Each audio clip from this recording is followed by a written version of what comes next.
Okay, good evening and welcome to Yeshiva YouTube. Iyun with Benzion. Tonight's daf is Nedarim, daf Peiches, number 88.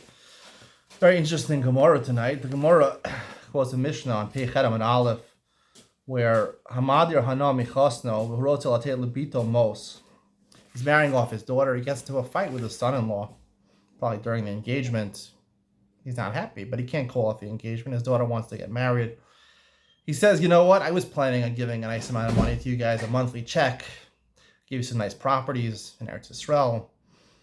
If he wants them to live in Eretz Yisrael, some father-in-laws wanted the kids to live in America. I heard of a situation where a rich father-in-law, offered a house to his son-in-law if he stayed in America. Originally, I think when they first got married, they moved to Israel, and then the lure of the house was too much. They got a nice fancy house in the 5 towns, so it wasn't just a regular house; it was a real nice property. So I saw the house; it was a nice house.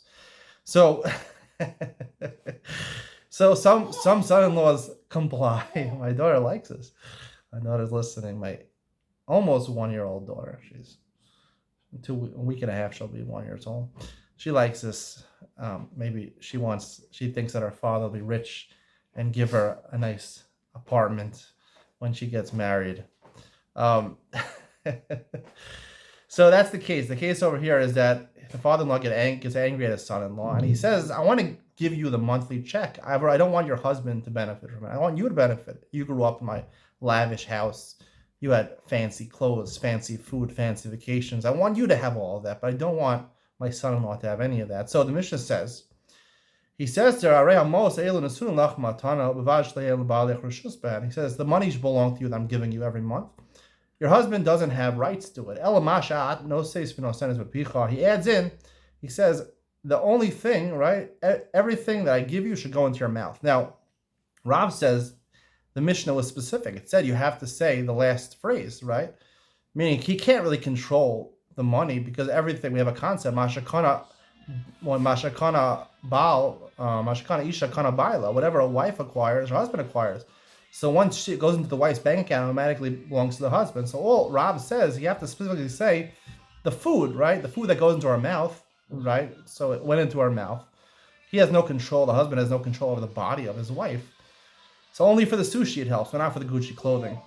And Shmuel says, no, even if she says, even he says, I'm only giving money to you, you do whatever you want with it, even buy clothing. The husband has no rights to it. Now, the Gemara tries to figure out the shita of Rav. Rav seems to not make any sense. Right?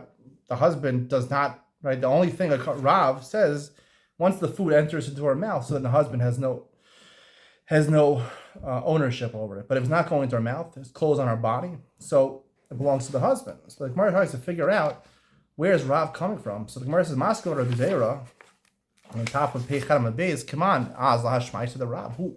And we don't pass like Rav. We'll see, Rav doesn't really make any sense. But who does Rav hold like? He must hold like Rav Meir. The Amar Yad Isha Kiyad Baila. The hand of a woman is like the hand of her husband. Now the problem with this Gemara is that Rav Meir never says this anywhere. In fact, if you look at the Masorah Tashas, it's a quote from a Gemara in Kedushin on Daf Kav Gimel, where the Gemara is talking not about a husband and wife. It's talking about an owner or a Rav and an Eved Knaini, a non-Jewish slave. Now, a non-Jewish slave is different than a Jewish slave. We'll learn Maseches Kedushin. And it's compared almost to like real estate property that you really own. Reb Meir has a unique shita that Yad Rabo, Yad Eved, Yad Rabo. Meaning literally, I own the body of my slave. So the Gemara seemingly says Rav must be saying Reb Meir would agree that the husband also owns the body of his wife. Now the problem is the Gemara earlier, a couple of dafim ago, said very plainly that a woman, if she's makdish her hands don't belong to the husband. Her maaseh adayim, her earnings, or the food that she cooks belongs to the husband. But her hands never belong to the husband. The Gemara said that very plainly. And now the Gemara is switching over here. A mayor who never said this, Rav must be saying, or a mayor would say this by a husband and a wife. Now, so the Gemara tries to figure out if Rav Meir would really say this or not. The Gemara Maskana is that, yes, technically he would say this, except because the Gemara brings a question from Maseches Eruvin.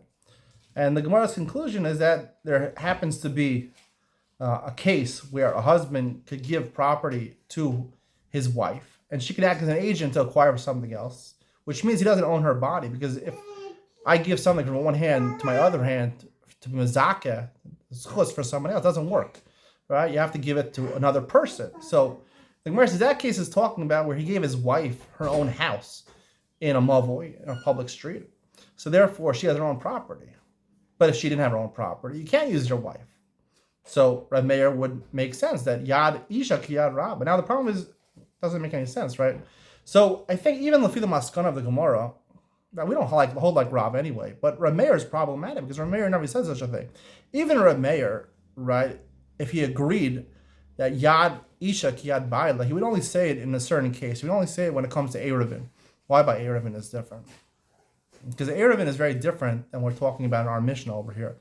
Our Mishnah presumably is talking about cash, talking about movable objects. When it comes to movable objects, metaltalin is called. So, right, you can't say that the husband owns his wife, right? He owns his wife, because if it's movable objects, it's obviously distinct from his wife. So, if it's movable objects, so Rav Meir, right, even though when it comes to an Eved and a Rav, right, an Eved Knaini, he owns the body of his slave, and therefore whatever the slave acquires, he acquires. When it comes to a woman, right, he wouldn't say that literally he owns the body. However, when it comes to real estate over here, that's what we're talking about. Erevin, we're talking about, you're joining together the mavoi, you're joining all the houses together through this barrel of wine. It's not the acquire. It's not that every person has to acquire the barrel of wine. It's that the barrel of wine is symbolic of joining together in the mavoi. Shitufei marabuos, joining together. You're one reshus, you're one domain in the mavoi. Therefore, you can carry from your house to the mavoi, or from one house to another house. Same thing with the Erev Chatzeros.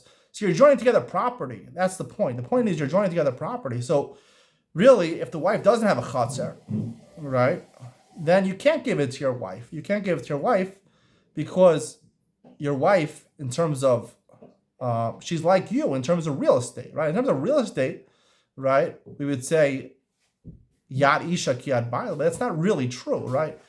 When it comes to an Eved Knaini, anything that goes on the Eved Knaini's body or anything that goes near his body belongs to the Rav. But Rav Meir would agree that by a wife, when it comes to metaltalin or money, things like that, those things belong to the woman. It's only when it comes to property, right? When you have a property, when you have a house, right? You have a husband and wife. There's only one person that owns the property. We don't usually assume the husband and the wife both own the property jointly. The karkos belong to the husband exclusively. But metaltalin could belong to the woman theoretically. So avadim knainim, at the end of the day, Rav Meir would agree, avadim knainim are different. Even if we would assume that Rav Meir would say Yad Isha Yad Baila, that's only in regards to real estate, the property, right? Which is what avadim knainim really are. Avadim knainim, the Gemara compares to real estate, to real property. So there, anything that goes on Eved Knaini, any money that he gets, anything that's on his body belongs to the Rav. However, when it comes to a woman, we'll never say that, because there's different kinyanim to acquire a woman and to acquire an Eved Knaini. Eved Knaini is property. A woman is not property of the husband, monetary property of the husband. So therefore, at the end of the day, even according to Rav Meir, we don't pass like Rav Meir, we're not asking Rav anyway, but just to iron out the details. According to Rav Meir, when it comes to real estate, he would agree, right? He would agree that really the ownership of the house or property, if you didn't give your wife her own house, then the ownership of the property belongs to the husband, not to the wife. By metaltalin, Rav Meir would have to agree that it belongs, any property, right, any clothing that she buys for herself belongs exclusively to her. And Rav Meir would say that, which would probably accord, right, with Shmuel, right? At the end of the day, that's what we're saying, because really we want to fit Rav Meir according to Shmuel, because the halacha is like Shmuel. So that's what Shmuel is basically saying. According to Rav really had a unique position that only food that she put in her actual body belonged to her, but clothing on her body that belongs to the husband.